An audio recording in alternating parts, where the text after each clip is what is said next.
Hormuz में अगर जो ये टैंकर ट्रैफिक है इसी तरह से कमजोर रहा तो क्या लगता है कि ब्रेंट $90 के ऊपर निकल सकता है? तो ऐसे में क्रूड में क्या जब $90 के ऊपर अगर मार्केट सस्टेन करेगा तो लगता है कि एक नया अपसाइड मोमेंटम आता हुआ दिखाई देगा, एक नई तेजी की तरफ कच्चा तेल जाता हुआ नजर आएगा? नमस्कार रूपा जी, सबसे पहले धन्यवाद शो में बुलाने के लिए। जहां तक कच्चे तेल का सवाल है, पिछली बार भी जब आपसे चर्चा हो रही थी तो हमने यही बोला था कि कच्चा तेल यहाँ पे एक दायरे में ही रहेगा, जहां पे डाउनसाइड जो है $74 अगर WTI की बात करें तो महत्वपूर्ण सपोर्ट रहेंगे। वहीं ऊपरी स्तरों से 88 से $90 का जो रेंज है वो एक स्ट्रॉन्ग रेजिस्टेंस जोन रहेगा। अगर ब्रेंट की बात करें तो यहाँ 94 से $95 प्रति बैरल जो है वो एक रेजिस्टेंस रहेगा। निश्चित रूप से यहाँ पे हॉर्मुज को लेकर के कंसर्न है और जिस तरह से शिपिंग ऑपरेशन यहाँ पे प्रभावित हो रहे हैं और ईरान की तरफ से जो स्टेटमेंट आए हैं कि वो यूएस प्रेसिडेंट ट्रम्प के इस कार्यकाल के आखिर तक स्ट्रेट ऑफ हॉर्मुज को बंद रखेंगे, मतलब वहां पे जनवरी 2029 तक उन्होंने संकेत दिए हैं कि वो स्ट्रेट ऑफ हॉर्मुज को रीओपन नहीं करेंगे। तो ये एक निश्चित रूप से जो है कच्चे तेल के लिए सपोर्टिव है और उसी के चलते हमने कीमतों को निचले इस तरह से फिर रिकवर होते हुए देखा है। लेकिन हम देख रहे हैं कि दूसरी ओर जो है ओपेक प्लस की तरफ से उत्पादन बढ़ाया जा रहा है।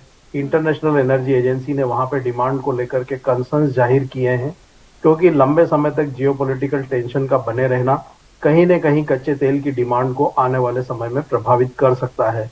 तो बहुत ज्यादा बड़ी तेजी की संभावना कच्चे तेल में नजर नहीं आती है।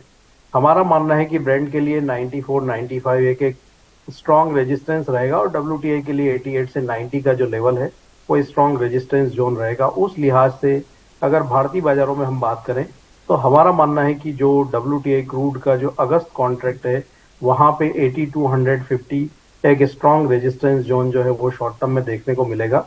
वहीं डाउन साइड में 7400 जो है वो सपोर्ट्स रहेंगे। तो एक ब्रॉडर रेंज हम कह सकते हैं कि 7400 से 8250 की यहाँ पे भारतीय बाजारों में देखने को मिल सकती है। ओके, तो ऐसे में फिर क्या रणनीति होनी चाहिए इस रेंज के अकॉर्डिंग इन्वेस्टर के पॉइंट ऑफ व्यू से? मेरा मानना है कि यहाँ पे वर्तमान लेवल पर रिस्क रिवॉर्ड थोड़ा सा बाइंग के लिहाज से फेवरेबल नहीं है। अगर कहीं भी करेक्शंस आते हैं 7600 के आसपास, अगर भारतीय बाजारों में अगस्त का कॉन्ट्रैक्ट कच्चे तेल का मिलता है तो वहां बाइंग की जा सकती है 7440 के नीचे के स्टॉप लॉस से। ऊपर में 8050 तक के जो लक्ष्य है वो इस सप्ताह के लिए रखे जा सकते हैं। ओके, और मनोज जी सोने को लेकर क्या स्ट्रेटेजी दिखाई दे रही है, क्योंकि अब 4400 के ऊपर तो बाजार कर रहा है सस्टेन 4450 के आसपास। क्या लगता है कि 4500 का स्तर छू लेगा इस हफ्ते? बिल्कुल, यहाँ पे पिछली बार भी जब आपसे चर्चा हो रही थी तो हमने सोने में 1,55,000 और चांदी में 2,40,000 तक की संभावनाएं जाहिर की थी और मार्केट 1,55,000 के ऊपर सोना अभी ट्रेड कर रहा है। चांदी भी गत सप्ताह 2,40,000 के स्तर को टेस्ट कर चुकी है। तो हमारा मानना है कि मोमेंटम यहाँ पे पॉजिटिव है। डॉलर इंडेक्स में यहाँ पे जो है ऊपरी लेवल्स पर लगातार रेजिस्टेंस देखने को मिल रहे हैं। यूएस के बॉन्ड की दरें कूल ऑफ होती हुई नजर आई है। जिस तरह से गत सप्ताह हमने यूएस के जो नंबर्स आते हुए देखे इकोनॉमी के, वो चिंताजनक थे और उसको देखते हुए अब लग नहीं रहा है कि यूएस फेड यहाँ पे कोई ब्याज दरों में बढ़ोतरी जो है शॉर्ट टर्म में करता हुआ नजर आएगा।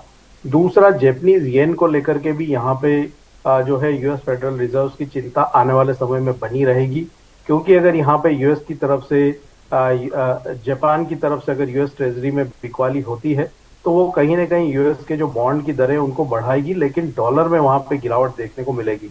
यूएस के बॉन्ड की दरों का बढ़ना मतलब वहां पे बॉन्ड का कोई बायर नहीं होगा और यूएस का जो डेट है लगभग $40 ट्रिलियन का, हायर बॉन्ड यील्ड पे उसको सर्विस करना भी यूएस फेड के लिए एक चिंता का विषय होगा।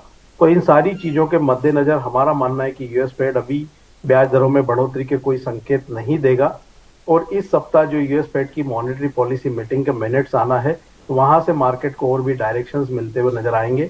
लेकिन हमारा मानना है कि सोना इस सप्ताह इंटरनेशनल मार्केट में $4,550 और चांदी की कीमतें यहाँ पे $70 के जो स्तर है उनको टेस्ट कर सकती है।